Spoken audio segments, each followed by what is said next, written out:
Yeah, this thing is working. Yes, game design. I'm here today to talk to you about game design and exactly what it is. Because one of the things that I always encounter is game design is that people don't quite get what it is. So what is game design? For that, we need to first define what is a game. A game has rules. You have instructions. There's a goal. There's something for the player to do.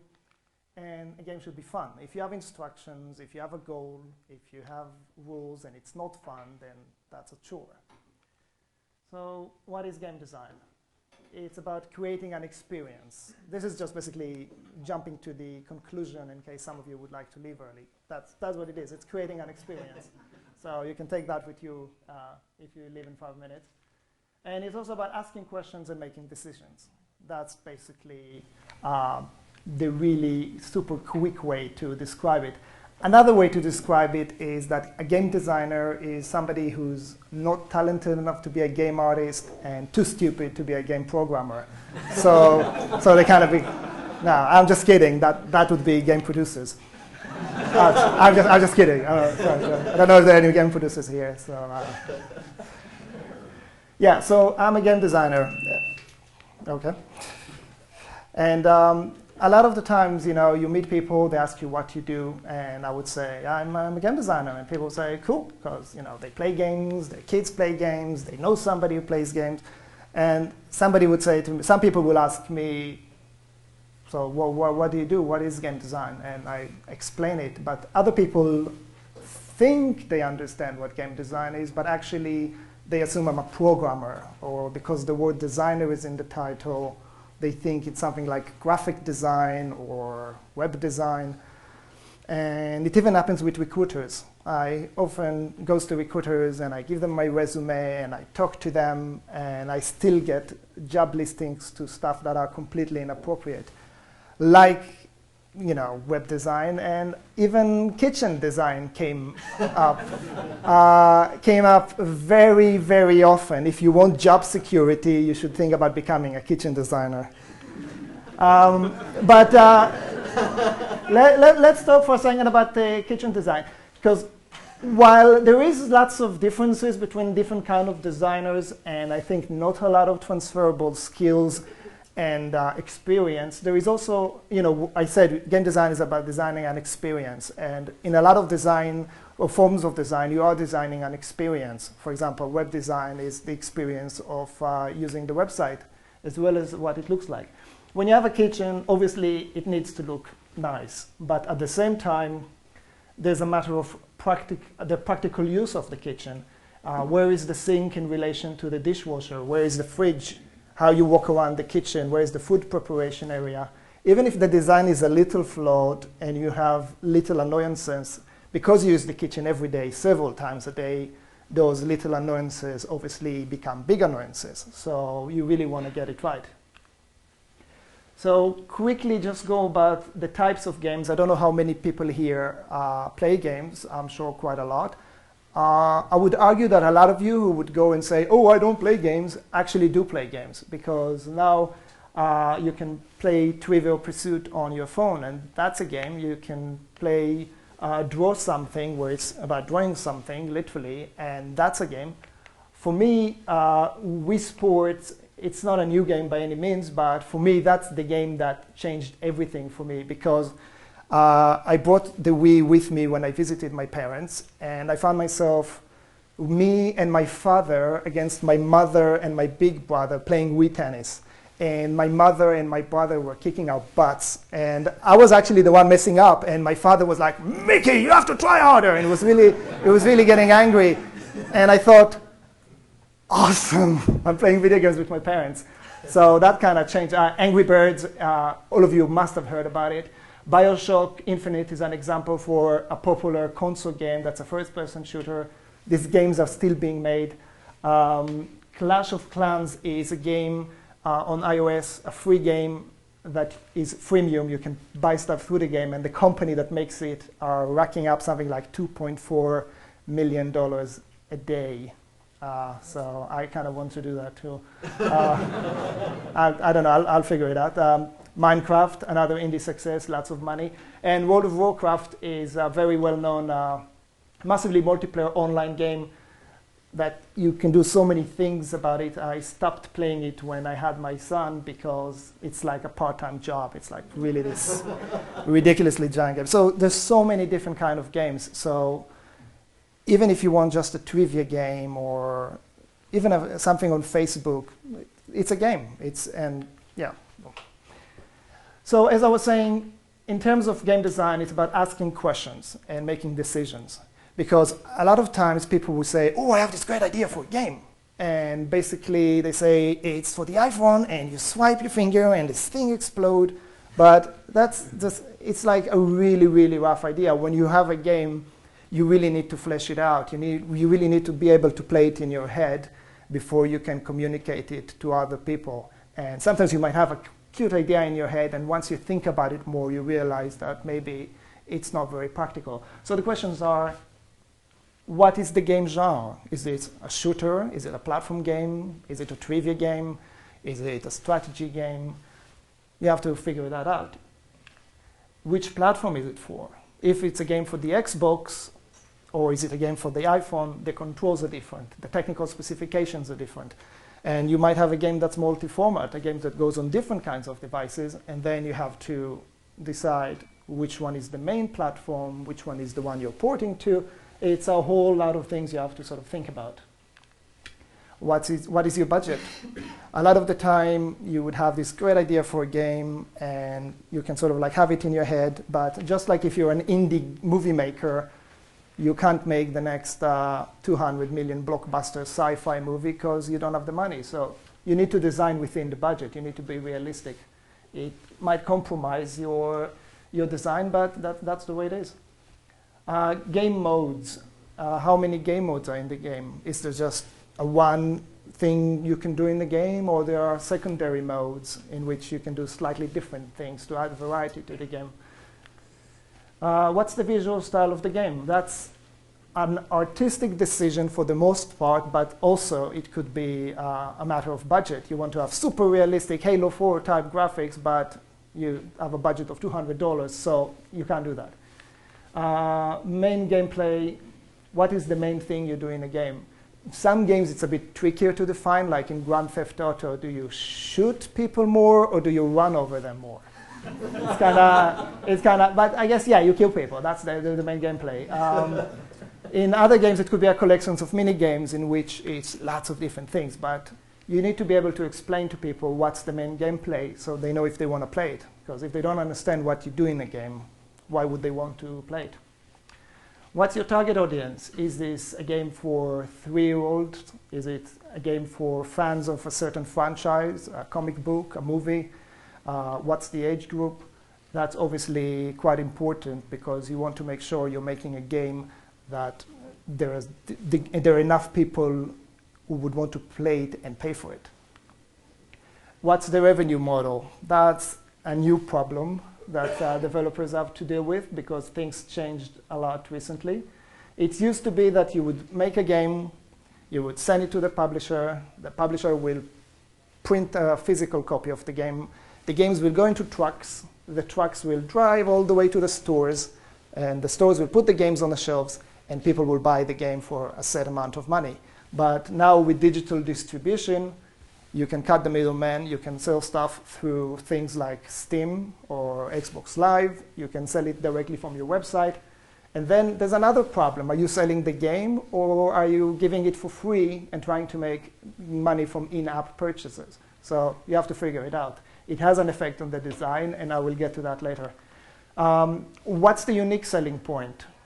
Because when you make a game, you don't want to say, oh, it's a bit like Angry Birds, only it has cats. And it's like, you know, people are not going to care. It's like, why won't I play Angry Birds? Why should I play your game? At the same time, if you make something that's completely new and completely different, people might not understand it.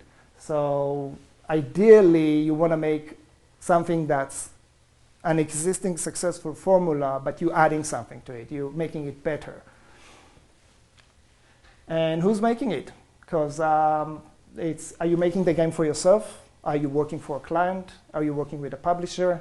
I mean, who's the person you need to make happy with the final product? Because that's going to make a huge difference on all of these questions. Because if your client wants to make an RPG game, a role-playing game, you're going to make a role-playing game. So Project Gotham Racing Mobile is a game we worked on in IdeaWorks when I was working in London. London, UK, not London, Ontario. It was the sister version of Project Gotham Racing 3, a game that was out at the time. So basically, we needed to take a game that was working on a powerful machine like the Xbox 360 with HD graphics and a controller with 1 million buttons and make it fit on a phone. And to make it more fun, it was pre-iPhone. So it was like this little, I don't know if some of you are too young to remember those phones with buttons. So I'm going to use this game to illustrate the kind of decisions that need to be made when you design a game. So in this specific example, it's a racing game. But a lot of these things obviously apply to different genres. So this is a little video. This is from 7 years ago, gosh. And this back then was top-of-the-range graphics. This is actually a demo of the game running on the best phones at the time with lots of shiny effects. So yeah, that was IdeaWorks' hallmark. Basically, everybody came to them because they made really, really cool-looking games on phones at the time. So the first decision in a racing game is, of course, the tracks. A lot of games use real-life tracks and they recreate them in the game. And it's often awesome because you get the real racing tracks and you can actually race on them because you could never do that in real life. But the problem with them is that they are expensive. They're expensive to make. You need to have man-hours into creating them. And also they take space on the device. And now we have 32 gigabytes iPhones, but back then phones were ridiculously tiny. So the games had to be very, very small. What they do in Project Gotham Racing 3, and in fact in the whole series, is they take a section of a city. In this case, I'm taking a little Google map of downtown, because who wouldn't want to race down Portage Avenue?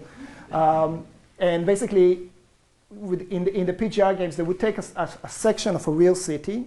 They will create it in 3D. And once you have the section of the city, you can use the roads to start drawing various paths in which a race takes. So that's one track for a race. That's a different track for a race. That's a different one. So we have one level, but we're using it economically. We can have as many events as we want in it.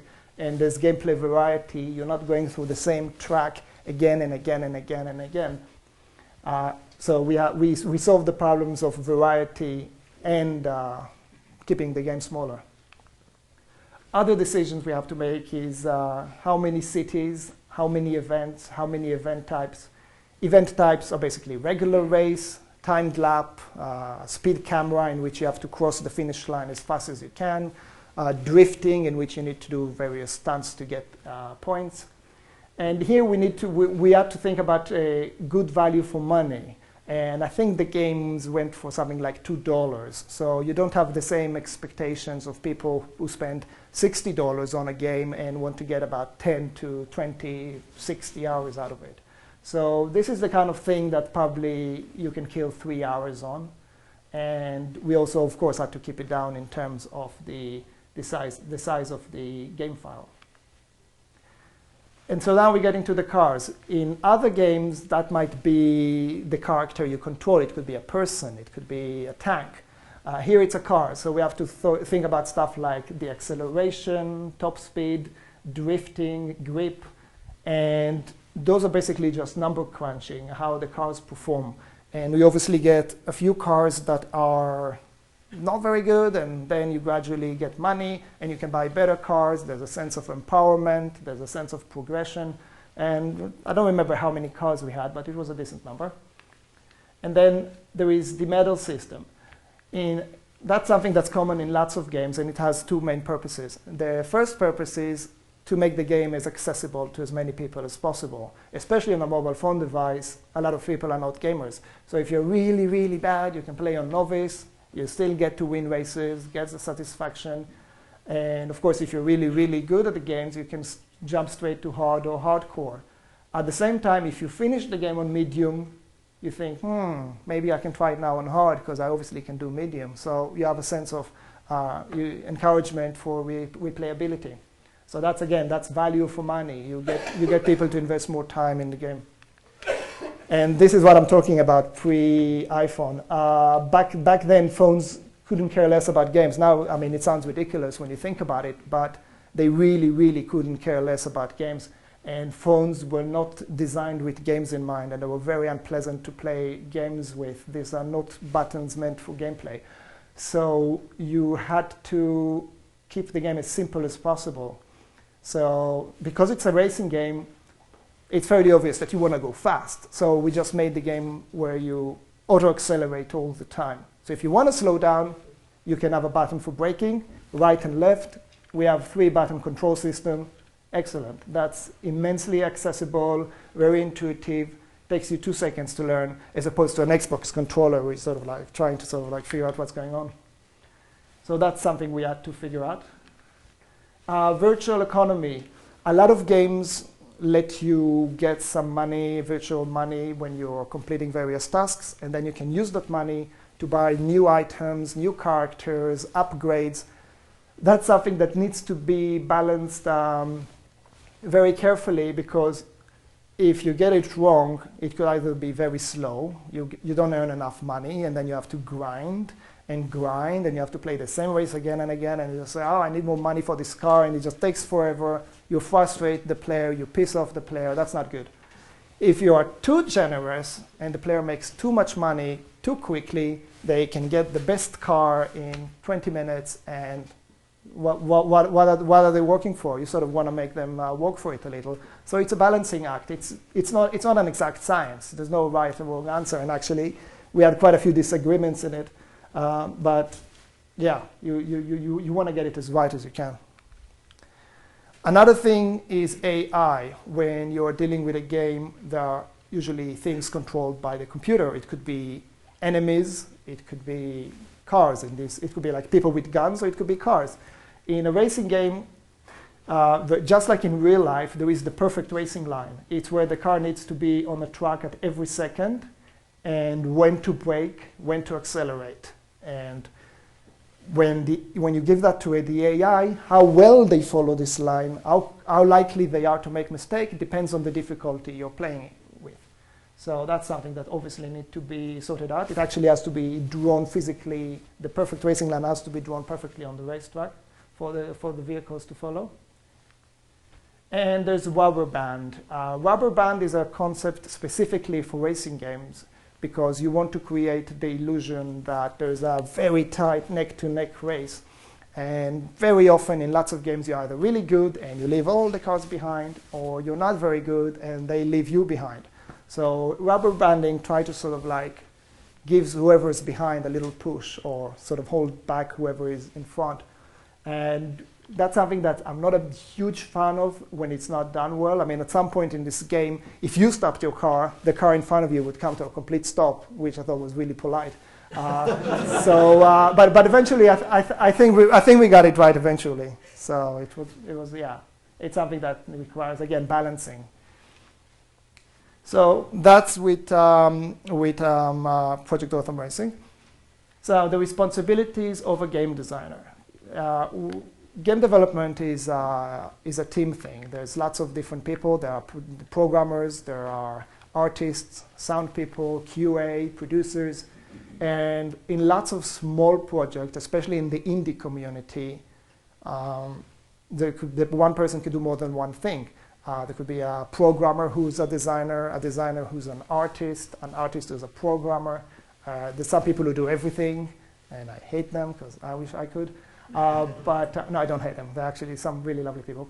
Yeah, so responsibilities of a game designer. I'm going to, even if you are the kind of person who does more than game design, those are the kind of things you are concerned with. Game design. I mean, yeah, I know it sounds obvious, but you need to design the game. And that means, like I said, not just have a really cool idea for a gameplay mechanic. You need to flesh it out. You need to answer all the questions. You need to be able to close your eyes and play it for 5 minutes in your head. It has to be a complete game that works.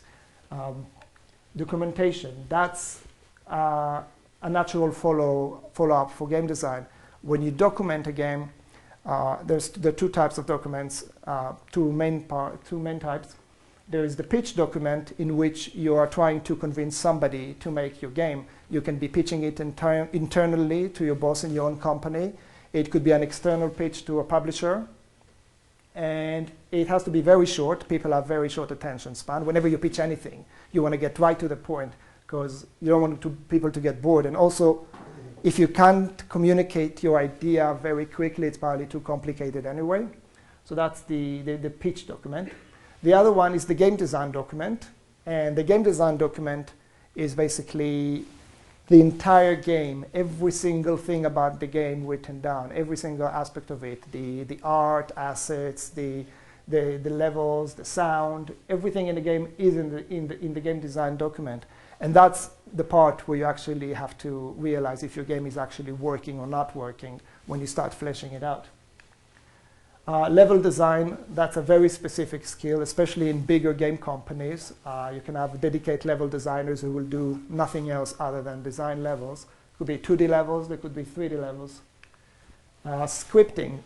Scripting is a way for designers to be able to change parameters in a game without actually going into the code itself and mess it up. So it's kind of a protected environment for designers not to mess stuff up. And, well, we still mess up stuff sometimes, but it's the line between scripting and programming has been blurring recently with stuff like software like Unity, where you have object-oriented programming that's a lot like scripting, but a lot like programming. So you kind of want to you kind of want to figure it out. If you're a designer, learn some scripting. It's not easy, but it's worth figuring it out. Balancing. When you have a game idea in your head and you can write it down and it sounds quite solid, once you start making the game, you realize, oh, it's too difficult. Oh, the cars are too fast. The machine gun is not doing enough damage. This boss is too fast. So you have to sort of like tweak the game until it feels right. And sometimes you have to sort of scrap complete ideas because they just don't work. And communication. Documentation is a form of communication, but it goes beyond that. It goes beyond, talking to the people you work with, going to their desk or Skyping or emailing.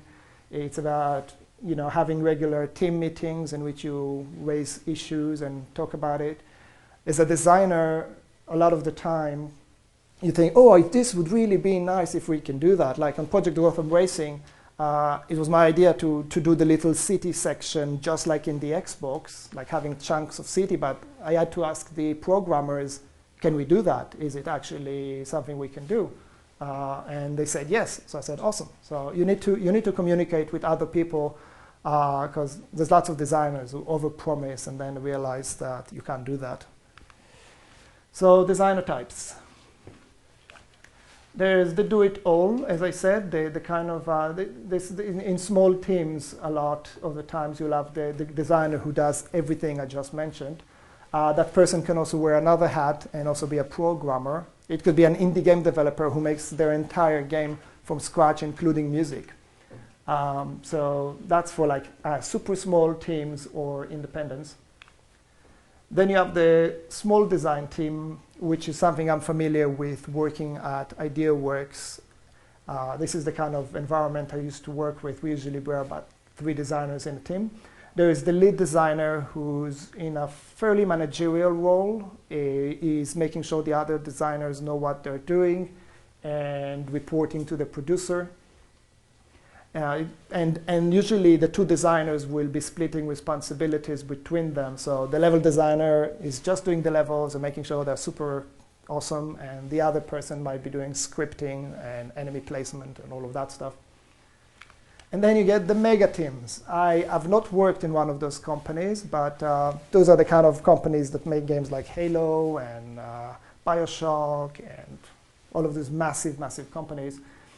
And in that case, you would have the lead designer, and you'll have level designers, you'll have mission designers, you'll have game designers and combat designers, and you might have a lead level designer, and it's a much bigger operation. And I would imagine it's it's something that I'm not very, it doesn't sound very appealing to me, but some of my favorite games were made like that. So that's the other type of designer group.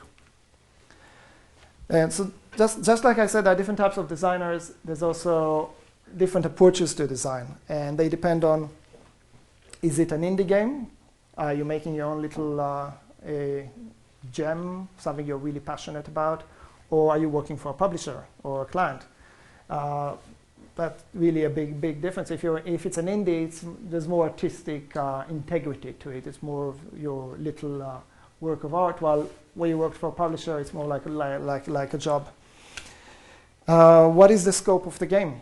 There are game jams, and there are some really cool peg jams right here in Winnipeg, when you get together for a weekend and you crank out a game or even several games over a weekend.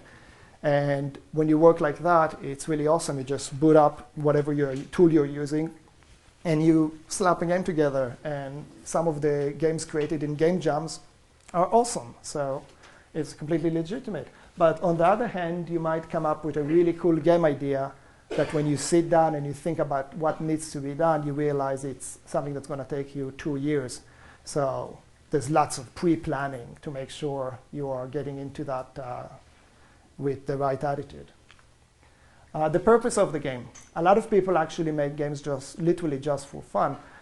There's lots of people who upload games to websites like Newgrounds, and they just make a little game, they slap it online, and people like it, and that's good enough for them.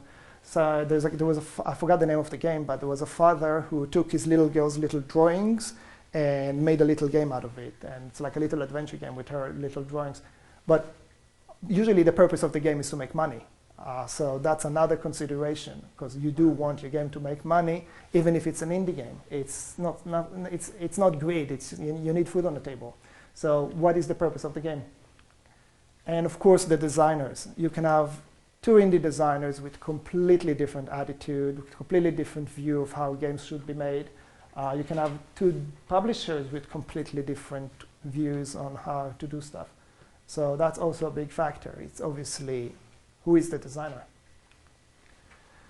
So I'm going to go and look at 3 different games I worked on, just to show how my personal experience of working on 3 very different projects and how the experience was.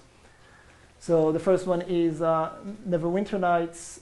Is a game that came out many years ago, but it came with a complete tool set. So you can create your own little RPG adventures with it. So that's the video.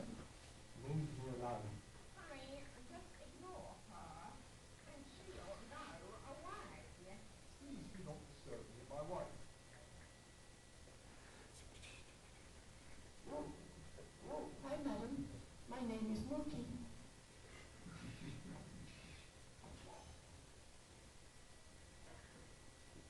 Oh, can't you see I'm cooking here? Sod off. Yeah, so that's basically the tool set. I think it's called the Aurora tool set. I'm a trained animator, and one of the things I did, I was working on the Rome Total War. There was a TV show using it. I was there as an animator. I was working with the game company, Creative Assembly, and I thought, whoa, there is such a job called game designer, and I wanted to be a game designer, but I had no portfolio. So when I heard about the Aurora toolset, I said, perfect. I bought the game, I bought the expansion packs, and then I had this toolset, which was, as you can see, pretty intimidating. But even back then, there was a pretty supportive online community with message boards, lots of tutorials. So I started quickly making my own little adventure and learning at the same time. I was ridiculously ambitious. I decided to have an 8-hour adventure and record every single line of dialogue. It was 150 lines of dialogue. And I wasn't learning the tutorials and then doing my game. It was all done at the same time. So it was really useful to sort of like go online every time one of the scripts didn't work, because that happened like every 2 seconds. I was doing scripting for the first time. I was doing level design for the first time. It has this amazing tile set for each environment where you can click things together and create environments very quickly and then place items. It was immensely accessible It was really, really fun. And like I said, I was winging it. I wasn't quite sure what I was doing. I was learning how to use something, but I kind of knew what adventure I want to make. It was an RPG parody. There was a funny story, and there was something silly about it, and I knew how it was going to end. But at the same time, I thought, oh, actually, I want to use the desert environment. So actually, they're going to go through a desert at this point. So it was very spontaneous. It was a lot of it was improvised. And there was a very awesome dialogue tree in which you can easily create branching options in the dialogue. I'm a writer. I published some self-published comics. I like writing, and I totally overindulged myself in that. It was really, really fun. And again, 150 recorded lines of dialogue with a laptop and a really crappy computer, me and 9 other friends, and it was fun. But at the same time, I realized 100 lines of dialogue is quite a lot. And all the levels I created was, quite a lot of stuff to balance. And I ended up working for 3 to 4 months for 14 hours a day, which I can't do now because I have a kid and I'm older. So I did not know what I was getting into. I was overly ambitious. I bit almost more than I could chew. I did eventually finish it, but it was a learning experience about pre-planning and estimating hours of work. My bugs database was just pieces of paper in which I write with a crayon. This doesn't work. This doesn't open. This. If you break this barrel, the dog will attack you. And all these bugs that I didn't even understand how they worked. And if I fixed the bug, I would just cross the line. That was really disorganized and messy, but fun. So the pros of working like that is that it's a great learning experience. Just in terms of learning the principles of game design, it was huge. I learned about creating levels, concepts like triggers in which you work in this area, it loads the next area, or if you work in this area, it will summon a group of enemies. All those really basic things that are invisible when you play a game, I actually sort of got to peek behind the curtain and figure those things out. 100% creative freedom, that's something that's usually you're never gonna get, especially if whether you work for a client or you work with another collaborator, there is compromise. And a lot of the time, the compromise is for the best, because you might think you have an idea that's good, and you might stick to that idea out of pride, but you'll realize later that, yeah, actually, you should change this and that. But it's once in a while, it's nice to have something that's 100% yours. And it rarely feels like work. I did not have a boss. I did not have anybody yelling at me every time the game broke. I did not have anyone tell me the game was crap. I did not have anybody, point out really stupid design decisions. So it was really quite recreational. The negatives are, again, the same as the pros. I was designing it in a bubble. So not many people actually looked at it. There was one of my friends played after the fact and said it wasn't okay, but I think she was being nice. I think it's not bad. I think it's not brilliant, but I didn't really get much objective feedback about it. There was not enough testing. As soon as I uploaded the game, people said, oh, it's too difficult, oh, it's too hard. And I tried playing it a few months ago, and I can't beat it. It is too difficult. So yeah, there was not enough testing. And that's something that's really important. When you make a game, you want lots of people to play it in lots of different phases of the game. And it was overly ambitious. This is something that I thought I learned in university when I make a really ambitious last year animation movie that was 10 minutes and really long. And no, I did not learn my lesson. I go for over ambitious occasionally, and I'm trying to sort of like be a bit more realistic. Okay. Resident Evil Generation, that's another game we did at IdeaWorks. You can see it here on the iPhone, which it was ported to after the fact. Originally, it was made for one of those like ancient phones with buttons. And as you can see from the video, it's very similar in gameplay to Resident Evil 4, 5, 6. What happened with Resident Evil 4 I mean, Resident Evil was a big success. It was the zombie game series back in the day. Now you get like 5 zombie games coming out every day. But back then it was the zombie series. But it was getting a little bit old, and then Resident Evil 4 came out, and it was awesome. It updated the gameplay. And they created a game called Resident Evil Degeneration, which was based on a CGI movie by the same name. And the first half of the movie is in an airport. So the game we were supposed to make is Resident Evil 4 set in an airport on a little mobile phone device. So the big thing here is working for a publisher, and Capcom are a very, very big publisher. I don't know how much now. Even now they carry some weight. I mean, they released Smurfs Village, so they're keeping up with the times. And there was also dealing with a famous franchise. The bigger the franchise you're working on, the more cherished it is, the more protected it is, the more rules there are about what you can and what you can't do in it. So that was Resident Evil. It meant that we played Resident Evil games. We kind of know it was going to be with zombies and guns and shooting zombies, and there are not going to be any sort of like cute panda bears in it.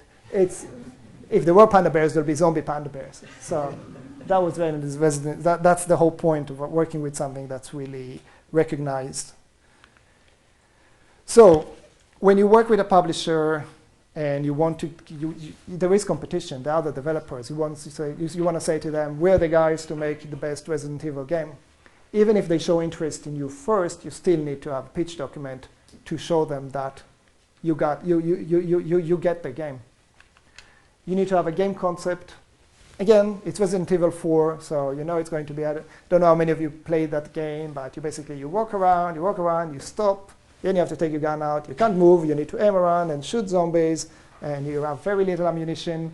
You need to look up for health pickups, and the health pickups will be either a bottle of spray or a green plant or a red plant, and you can mix the green and the red plants. And that's the vocabulary of the game. So those are the things that needs to be there. You can't really stray from that too much. Controls. The big difference in a mobile phone, again, compared to at the time, the GameCube controller, is that you have fewer buttons. So we had to figure it out. There is a different mode for when you're walking around, and there's a different mode when you draw your weapon and start aiming it and shooting. So that needs to be clarified. Visual mockups. Because IdeaWorks knows their technology, they kind of know what the game would look like, so we can create images of mock-up screenshots that are actually honest. This is actually what the game is going to look like. So there's that. There's the UI mock-ups. As opposed to a big television, when you have a little phone, there's much less space, so information still needs to be communicated to the player, but in a much more economic way. So that needs to be mocked up. And of course, it has to be in keeping with franchise guidelines. I don't remember many do's or do not specifically they said, but we were all very familiar with Resident Evil, and we knew basically, there's going to be a moment where a zombie is going to jump out of somewhere, and there's like a little cutscene, and the usual, all of cliches and predictable moments. And then there's the game design document. I mentioned it before. Game design documents can vary. I think it's a bit more standard now, but they used to be quite different. I'm probably not even going to cover all the areas that are going into lots of different game designs, but the main parts usually are the story. If your game is story-driven, you need to write the story. Some games have no story in it. If you buy Bejeweled 3, there's no story in it. But if you have a story, you need to basically mention what's happening in the cutscenes. A cutscene is a movie that the player has no control over. But a lot of the time, story can be told throughout the gameplay. So in Resident Evil, a lot of the time, you walk around and you find a piece of paper and you pick it up and you can read it, and it gives you a piece of the story. Somebody writing that he's turning into a zombie, and he misses his wife, and he feels really, really hungry for human flesh. And the things add to the. It's like if done well, it really adds to the experience. So that has to be, what's the story? What's the cutscenes? What happens in every section of the game? What are the characters? A big thing about the game design document is that when you write everything is for the other members of the team to know what needs to be created for the game. So when you talk about characters, they need to be modeled in 3D, they need to be textured. Depending on what they do in the game, they need to be animated. So you need to know what they're doing in the game. There's no point doing ballet dancing animation for a character that's a security guard. So you need to know exactly what they're doing in the game. So who are the characters? What do they do? Environments. And as I said, it was a game that takes place in an airport. So we had to break it down into different environments and create little mock-ups. So there would be the check-in, the luggage collection, various corridors, and you even get to go into one or two airplanes. So the environments has to be detailed. This is something that the artists and the designers have to build. Sound. Every little beep and boop in the game has to be mentioned. In music, and what kind of music is it? Is it about the theme of the game, or is it a little loop music that's supposed to be for a suspenseful part, or is it something fast for an exciting thing, or a really sad music when you die? You have to specify it, because the sound guy who's making the sounds and the composer needs to know what you want for them. Levels. Levels are more like the chapters in the game, the way you actually progress through it. And as I was saying in the other example, you want to reuse the environments to be economical. And it's just good value. You created this really awesome environment. You don't want the player to only spend 30 seconds in it. So the levels tell the story, what happens in every level, where are the enemies, where are the pickups, the health, the ammunition, the weapons, what bits of stories are in it, which environment it takes place in. And then you can have a story in which you go through this corridor, you find an item, and after you go back through this corridor to the other area. So there's some back and forth and backtracking to reuse the areas, and they can change. So you went through it, and it was normal. You came back through it, and the walls are covered in blood. So you're like, oh my God, what happened? So that sort of thing. Game modes. We initially wanted to have a story mode and a mission mode, but I think we only had story mode at the end. The purpose of game modes is to give variety, value for money.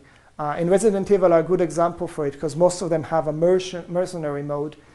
So the story mode is very slow, it's very slow-paced and scary, and you do it slowly. And mercenary mode, you get lots of ammunition, and you need to blow as many zombies as you can, blow them up and kill as many as you can. And so it's a fast-paced experience, and it uses the same art assets. It's very economical. You don't have to recreate too many things. So that's something that needs to be mentioned. The controls, again, it's a GameCube game translated into a mobile phone. How are we going to go about it? The enemy types, again, the artists have to create them. They have to be animated. They have to be textured.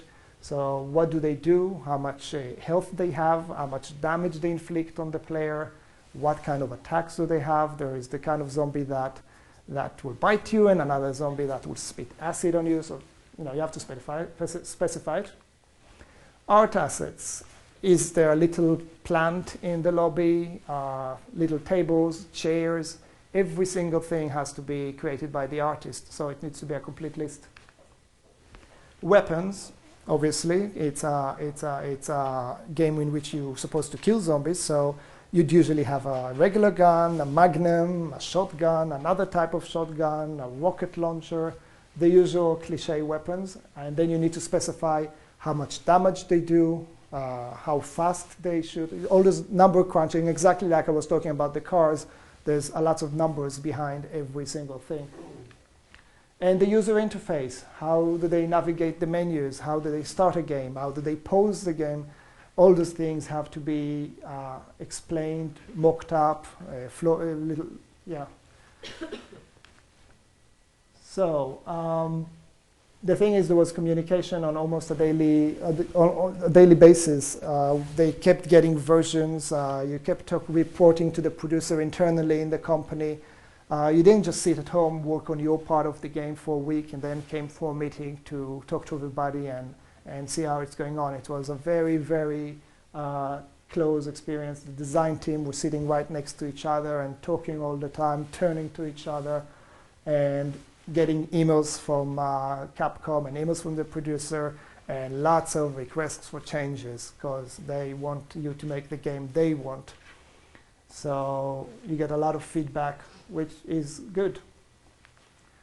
So the pros are getting on a great franchise I love. I'm a big fan of Resident Evil games. At least it was a much bigger one back then. So that was like, whoa, Resident Evil. I'm working on a Resident Evil game. I wake up in the morning and I go to work and I'm working on a Resident Evil game.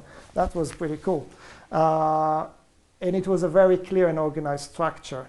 I had a lead designer, I had a producer.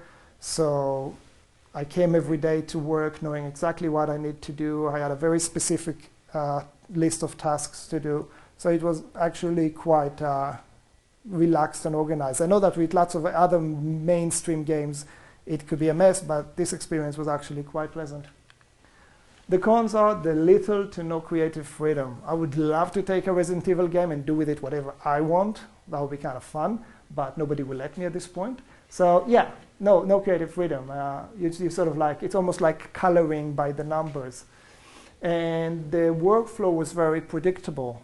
Right now, I like predictable and boring because I'm older, but sometimes when you're younger and you want to learn new stuff, you want things to sort of like be a bit more exciting. And at some point, we were kind of cranking it out. We knew what was going to happen the next day and the next day and the next week.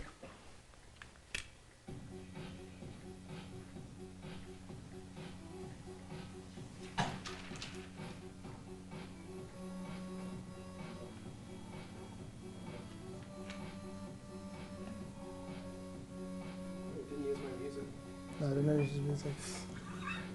This one is better. That's so original sound. Should be a sitar solo. Yeah, Roboteer. Roboteer is a game that I worked on last year. I was working at Cogmation, and they're creating robot simulation software. And when I came on board, I was supposed to help them make it more accessible for students. And I said, why not make a game? Let's start from scratch. Let's make a game.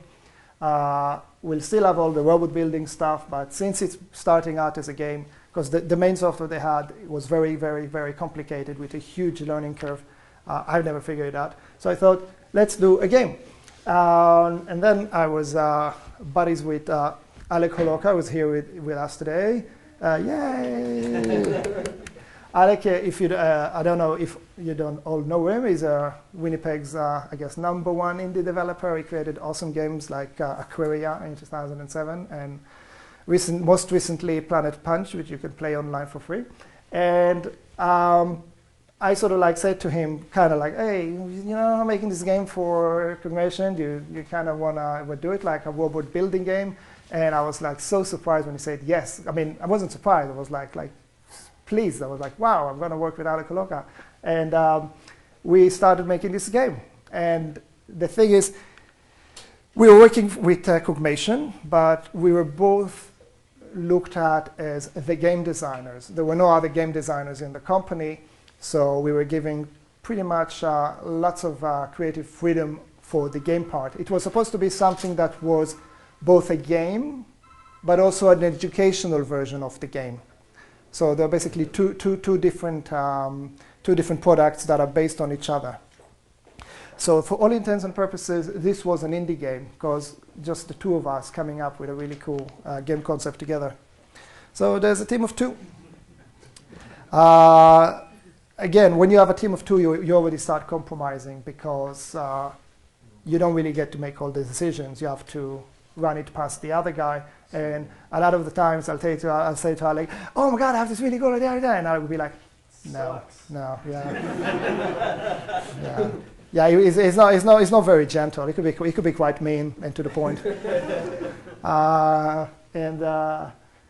So it's a completely different experience. And a lot of the times going to work would be basically meeting Alec at Starbucks and sitting there with our laptops and making a game together and chatting and drinking lattes. And I'm like, wow, I'm being paid for this, awesome. So that kind of working environment is really, really, really, really, really awesome. But it's a team of people mostly. Obviously, we did need to talk to Cogmation to make sure they're actually happy with what we were making. And since we were making awesome stuff, they were happy. But there was also the educational part of it. We had to talk to teachers. We tested the game with students, and we asked the teachers, what do you want to teach? How should we adapt the game to your lesson plans? What kind of concepts would you like to do? So there was lots of back and forth, which we actually implemented into the game. And we also had two artists working with us, one who designed the logo and one who made the in-game art. So we were working with them. So it wasn't really a team of two, but it was for the most part. So one of the cool things about it was the rapid prototyping. Alec works in ridiculous speed, and it's like the time from the idea in his head to a game is something like, oh, I have an idea, tap, tap, tap, tap, tap, there's a game prototype. So that was really awesome. He had a working prototype of the game before we even stopped talking about whether we'll be doing it. And then every time I sort of like throw a little throwaway idea and like, how about this? And like tap, tap, tap, tap, it's in the game. And we would sort of add the contract with the milestones, very specific stuff. And then we were talking to Leanne Smith about Secret Handshake doing a Roboteer event at Secret Handshake. What Kevin mentioned, those are really, really awesome get-togethers. And once we decided to do a little show at Secret Handshake, Alex said, let's do a multiplayer version with split screen. And it's going to be split screen on the computer with two different Xbox controllers. And you can have also split screen on the same iPad and people can play together. And I was like, can we do that? And it was like, tap, tap, tap, tap, tap, tap. And we had split screen multiplayer in the game. And I was like, wow, it was like really, it blew me away so many times working on that. The way we started putting stuff into the game was amazing. There was instant feedback. We had lots of friends. There's a big bunch of game enthusiasts and indie developers in Winnipeg, so we're showing them the game and our friends, and Alec has tons of other colleagues and friends, and he was showing them. So we'd get constant feedback, and a lot of it would be like, physics is kind of retarded. And we would say like, oh yeah, and we would sort of like get lots of problems that are quite difficult, and we would address them as best as we could. So it wasn't just the two of us sort of like, oh, we did great, didn't we? No, we did get lots of feedback from people. And there was creative freedom. We are no longer associated with the product, but when we were working on it from inception to the beta, when we were talking about that part, there was a lot of creative freedom. I don't think there was any point somebody said to us, no, don't do that.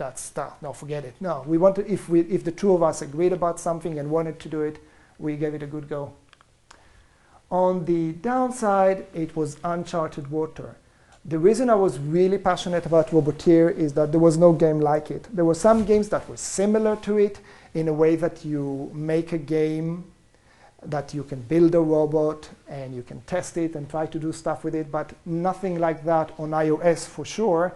And also the robot builder, the actual builder, was, I think, amazing, the way you just snap things together. So that was really, really cool. At the same time, because it was never done before, if there was any problem that we encountered, we kind of had to figure it out on our own. And when I say we, I mean Alec, because he's the brains of the operation.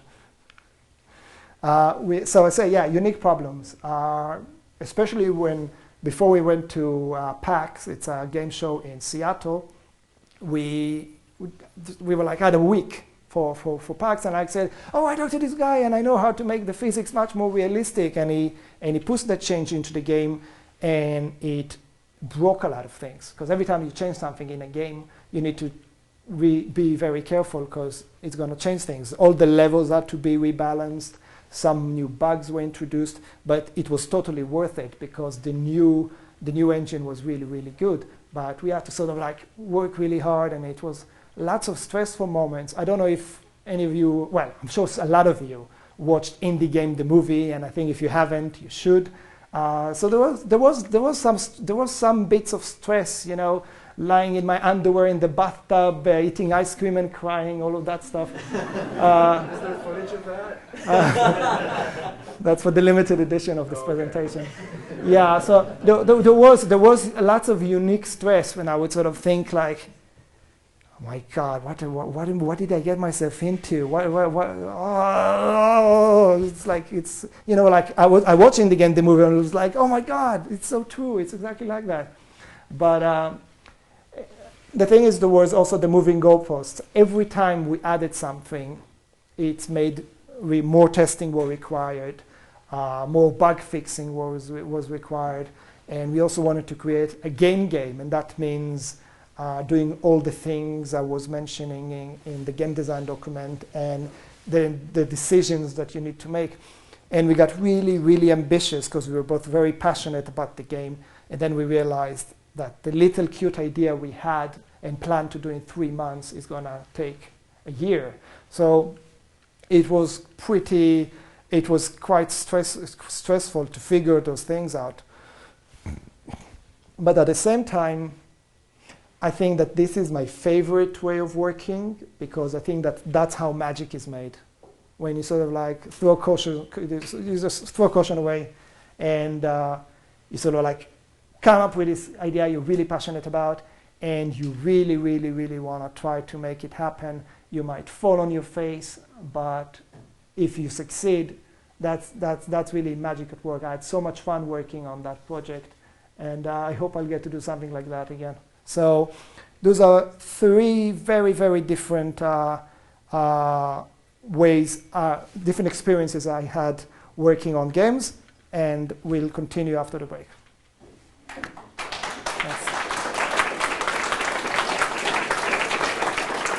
Hello, yeah, there we go. Okay, sorry about that. That was really exciting. Okay, so I'll go quickly into the next part of the presentation, the games market today. The thing about the games market today is that it has changed a lot, and those changes have affected design. What we still have the game consoles. Game consoles are for the main reason to play games. They're trying to sell them as multimedia devices, but I still don't know anybody who bought an Xbox 360 to use Netflix. So yes, those are game machines. Once upon a time, you could only buy boxed games, as I was mentioning before. But nowadays, you can also do digital distribution with those consoles, which has opened it up for indies. There's lots of indie successes on those machines, like Fez and Super Meat Boy, the games that are mentioned in Indie Game the movie. And it's kind of really cool. Some of the boxed games eventually become available as full downloads. So suddenly you can sit at home in your underwear and get a new game. You don't have to drive to the shop to get it. PC and Mac are very common machines, and I think pretty much every single person here has at least one computer in their house or more, probably. And the thing about those things is it doesn't matter why you bought them. These are game machines. You can play games on them. So it opens the casual market, people who did not buy it to play games, but might play a game if it's the correct one. And on computers, you have retail boxed games. You have digital distribution with systems like Steam, and you can sell your games directly from your website. And that's been, for that reason, it was a very popular indie game platform. And you also have web games. I was not a huge big fan of web games for a while because I thought they were sort of compromised and simplified, but Recently, the last couple of years, I played some really awesome web games, and two Winnipeggers actually done really well selling their games to Adult Swim. Adult Swim have their own website with games, and Noel Berry has made Broken Robot Love and Prison Panic, and Alec Holoka and Matt Thornton just recently released Planet Punch, which is a fantastic game where you're a planet and you're punching other planets. And those are games you can play for free. You just put a website address and you load up the game and you can play it for free. So it's like, why not? It's awesome. You can play web games on tablets, but not very well. So this is where you can play web games. And then, of course, we have the smartphones and the tablets. And what this has made, the revolution of the iPhone and the smartphones, is that now you're walking around with a really powerful game machine in your pocket.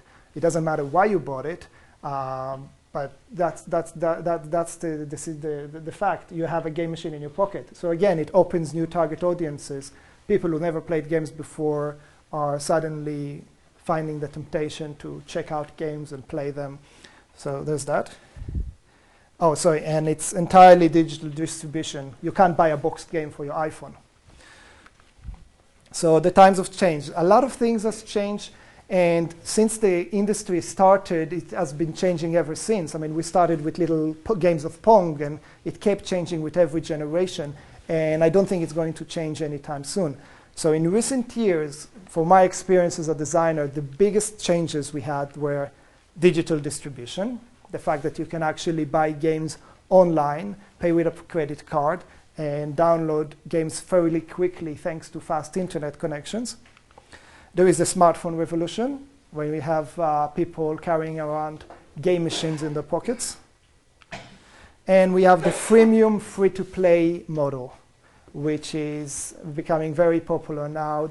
Most of the revenue on the App Store comes from people who buy stuff inside of the game rather than buy the game itself. So that has a huge effect on design. So how does it affect design? As a designer, what are the kind of things you need to concern yourself with?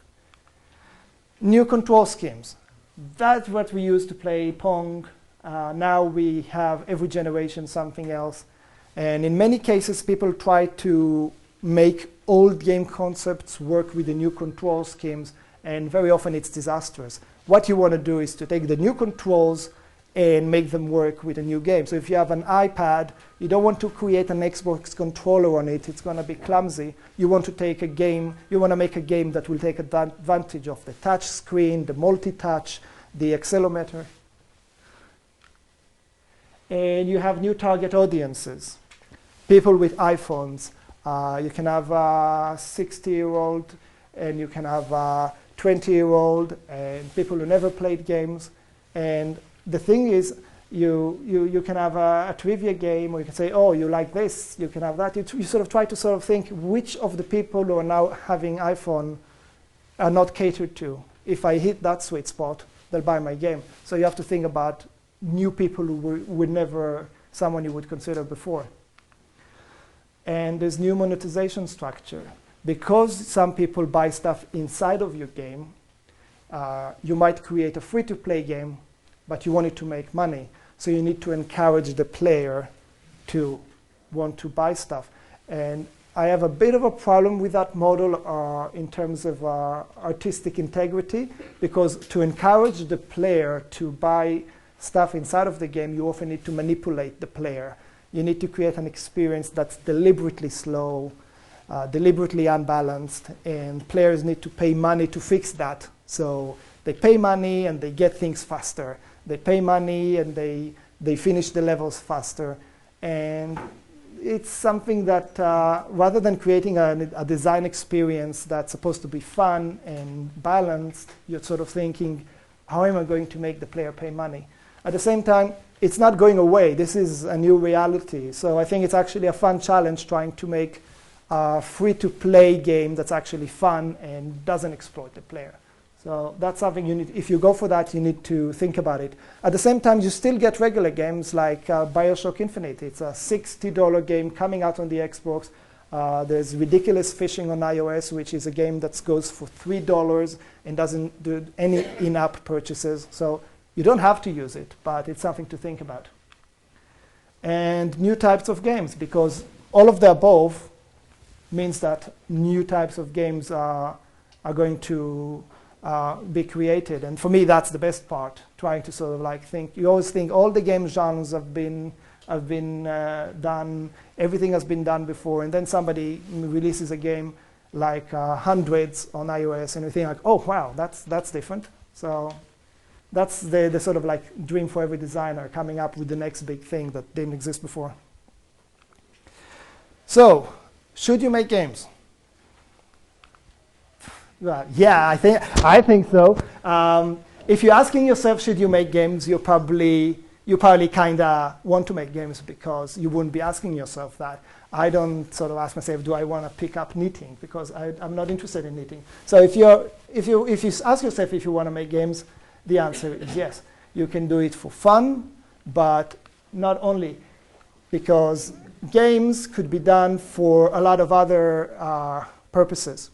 If you're in any kind of new media company and you're creating interactive content, I think that games are the natural extension of that, because it has a much better job at engaging the user with the product for a longer time. Adam Saltzman created for Old Spice this game, Old Spice Saves the World. You should Google it. It's awesome. It's super fun. It's very artistic. You do lots of different things. It looks great. It plays great. The problem with a lot of promotional games is that they're like really, really, really not cute. It's, you're like, oh, click on this button, and there's 3 cups. Where are we hiding the coin? It's like all these really silly mini games. The problem with most promotional games, they're not good. If you have a good promotional game, I think it's going to do a great service for your product. And if you have clients who want to say, we want to do something fun on our website, why not a game? Another example is Epic Quest is not a game, it's a to-do list. And I'm going to use a word that's being overhyped and overused to death, gamification. It's where you take something that's not a game, but you take things from the game world and apply to it to make it more fun, to take the advantages of a game. So in Epic Quest, you get a to-do list. You need to do press-ups. You need to go to the gym. You need to take out the rubbish. You need to go and have dinner with the in-laws. Every time you complete one of those tasks, you get bonus points, and your character levels up, and you get loot. It's very silly, but it's kind of encourages you to do more stuff. So this is not a game. It's a to-do list, but it's done in a fun and a sort of like addictive way. So again, if you're making apps that are not games, there's no reason why you shouldn't gamify them a bit, make it more fun. So that brings us to what are the tools you have. I'm going to cover a bunch of tools, but I'm going to talk mostly about the ones that I actually worked with. Unity is hands down my favorite. There's a free version that's almost feature complete. You need to buy the Pro version if you want to put your game on iPhone, Android. You can even export it to Flash. It's amazing. You have this one package in which you can make games on so many different platforms. And it's actually fairly easy to learn, difficult to master. Tons of resources online, video tutorials, and the coolest thing is, in Winnipeg we have WUG, the Unity user group, the Winnipeg Unity user group, and it was created by Kurt, Alec, and Devin Raymer, and they meet several times a year. There's a presentation. There's usually a tutorial for everyone to follow along. If you go to the website, you can watch videos of previous meetups and do the tutorials, because the project files are actually on the website. We have an awesome mascot, so we're completely legit. So yeah, if you're in Winnipeg, it's like Unity is a no-brainer. It's really fun. I recommend just download it and follow some tutorials, even just for fun. It's really, really accessible. The Unreal Development Kit is heavier. I actually worked with it. It was also quite fun. There is also a community behind it, but I found it very confusing. Every time they released a new version, things were different. So I kind of had to keep up with it. It's more powerful, but it's more aimed at first-person shooters. If you want to do something else, you have to tweak it more. But again, it's a very free, it's a very powerful game engine, probably more powerful than Unity, and it's free. You can download it for free and experiment for free. Flash is for web games. It was immensely popular a few years ago when internet connections were slow because of the type of graphics it was using. It created very small files that loaded fairly fast. So it was really huge back in the day. But again, even now, there's really awesome Flash games. So you can get a 30-day trial with it. And obviously, you need to kind of do lots of animation with it. And the action script stuff, it's something that I never really kind of figured out. But it's something I played with. I used it more as an animator. Other options you have is Game Maker. I have not used it, but you can download it for free. Again, lots of support, big community. And Construct 2 is the competition, no coding required. So that's something worth looking into if you really can't handle coding. Again, you can download a free version to try it out. And Twine is for interactive storytelling. So when you create you can create a little story and have branching options. It's basically what it says on the box, completely free. So those are the main options. There are a few others, but this pretty much covers the big ones. So in short, games are awesome. I play games and I make games, and both of as a gamer, I'm excited because we still have the old type of games being made. I think BioShock Infinite is an awesome game, and I have lots of fun with it. And at the same time, I play lots of games on my iPhone and my iPad. And as a designer, because things keep changing, I'm very curious to see what's going to be coming from around the corner. So a lot of people say, oh, games used to be so awesome. No, I think games are still awesome nowadays. And that's about it. Thank you.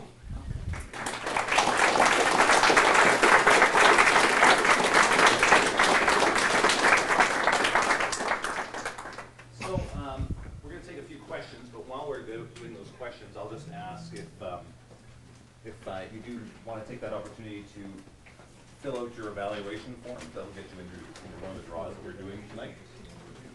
Does anyone have any questions for Nikki as part of tonight's presentation? Go ahead. Or speak loudly, whatever you prefer. The question is in two parts. The first part is, if you want to have a career as a game designer, would it be required to first make games that you can say put on a portfolio or a design site? And if not, what kind of things would you put on your portfolio site to show that you have the skills that are necessary for the game design? Okay, this is exactly the kind of problem I was facing. So what I did at the time was look at various tool sets that were available to me, and Neverwinter Nights was one of them. The funny thing is I created this, what I did not mention is that I worked on it for 4 months for 14 hours a day, but I never actually got to show it to anybody. I got a job as a tester and got promoted to a designer from a tester. So for me, my career path was becoming a game tester, and I was in the right place at the right time, and the company acquired junior designers, and I made the transfer. It's not always happening like that. In many cases, you'll be a tester and nobody will, there'll be too many people and the company is not growing. So I never actually got to show this game to people. But if you want to have a design portfolio, look at what's available right now. Unity, if you grab Unity, you start following tutorials, come to the WUG meetings, and make a little game. And the cool thing about Unity is you can stick the game on the web. So you can have links in your portfolio to your game in Unity. And if you want to highlight the fact that you're a designer, obviously it needs to have some cool ideas in it. And it doesn't have to be superly clever programmed, but it needs to show some creative ideas in the game design. Does that answer the question? Or?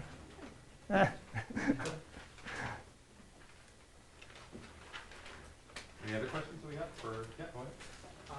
You said that you went from a tester to a designer position. How did you, how did you end up in that position? Did you have to? Oh, it was a fairly small company of about 70 people, which for game companies in London, that was small. And I was pretty, I wouldn't say pushy, but enthusiastic. So when I was a tester, I would sort of say to my QA manager, oh, I want to know how to use the stuff that the lead QA are using in case one of them is sick and I can pitch in. So I was trying to learn things on the go, and I would go to the game designers and I would show interest in what they were doing, and not only become friends with them to kiss their ass, but also generally becoming friends with people. Having office politics skills is very important. But yeah, I would sort of like show interest in stuff that were beyond my skill set. And then you also keep your ear to the ground. You sort of say, you know, let me know if they need any designers, and then I can apply and talk to people. So that's how it worked for me. In bigger companies, testers are kind of invisible. But the good thing in Winnipeg, there are no big companies. You don't have a Ubisoft here.